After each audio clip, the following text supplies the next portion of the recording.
Thank you, Jeffrey, and let me also thank the organizers for giving me an opportunity to talk about quantifying the economic effects of counterfeiting and piracy. Now, realizing that, I'm standing between you and lunch, this is not going to be easy, but I'll do my best.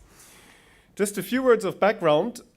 We have at WIPO a relatively new economics program. We've been around for a little more than a year that seeks to provide generally evidence on the economic effects of different IP policy choices.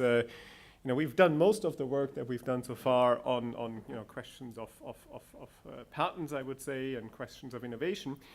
And I think, the question of whether IP enforcement is a obvious question, or the answer to that isn't entirely obvious. To begin with, I would argue that law infractions in general, including violations of IP laws, are inherently undesirable. I happen to believe that respect for the law is important for the for the functioning of modern day economies. And one of the things that I think is really worrisome if one looks at digital piracy, and this is a 10-minute presentation, so I can make sweeping statements. If you have a whole young generation growing up, with disrespect for law in the sense of downloading copyright-protected music, movies, and so on, I think that is inherently problematic. Now, the problem one faces is that we obviously know that eradicating piracy and counterfeiting is not that easy, and the resources that governments have to tackle that problem are invariably scarce, and governments face many public goods that are underprovided, and they also face many law enforcement challenges.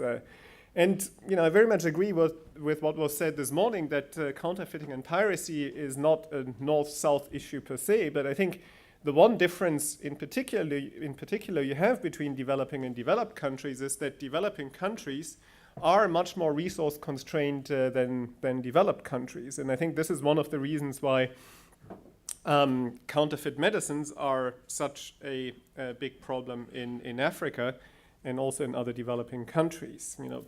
Countries face problems with drug trafficking, human trafficking, illegal logging, terrorism, and it is something that I guess sits uneasy with governments, but implicitly they do have to make choices about where to set priorities. And I think from that perspective, economic analysis, has an important role to play, in a sense that, we know that IP infringements and the economic effects and implications differ across different IP rights and industries. And, there is need to compile evidence to inform policymakers on where they should set their priorities. Now, what would we ideally like to know? We want to know about the scale of counterfeiting and piracy activity. That is important, as I mentioned, when governments think about, how to tackle the many challenges that they face, they need to know how important is one problem in relation to another problem. But we're also interested in industry-specific effects. We want to know how companies are affected, how their sales are affected, how their profits are affected. Important also from a dynamic perspective, how their R&D investments are affected. We want to know specifically in the area of copyright, how are creative workers affected? How is their income affected?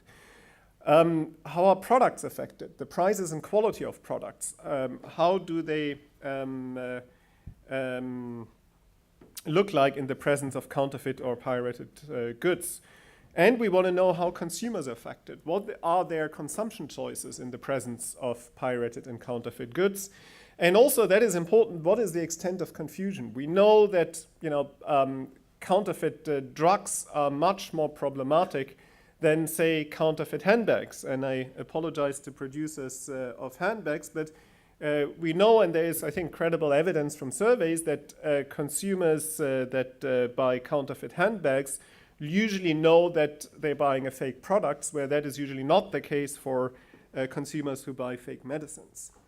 Looking at the economy-wide effects, we are interested in employment and wage effects. We are interested in the fiscal impact, and we are interested in so-called negative externalities. Sorry for using economics jargon here. The negative externalities are the health and safety effects, security effects that others already talked about extensively.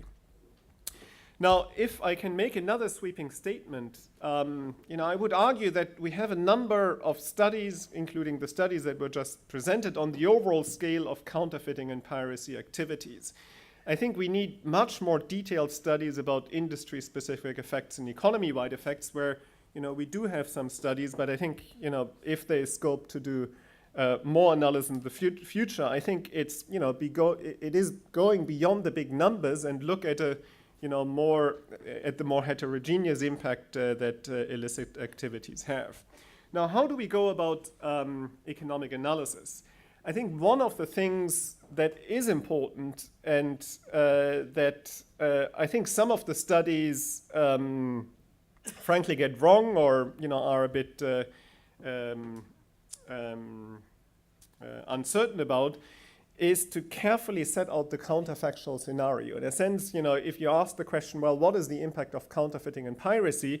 We're asking the question, well, how would economies look like? How would companies behave if there wasn't any piracy?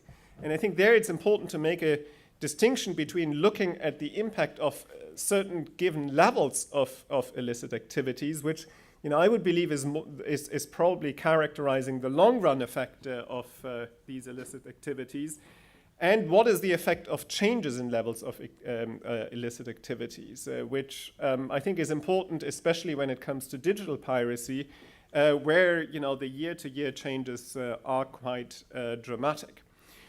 Then what you need is a model. We just talked about the work that the OECD has done. Again, apologies for using jargon here.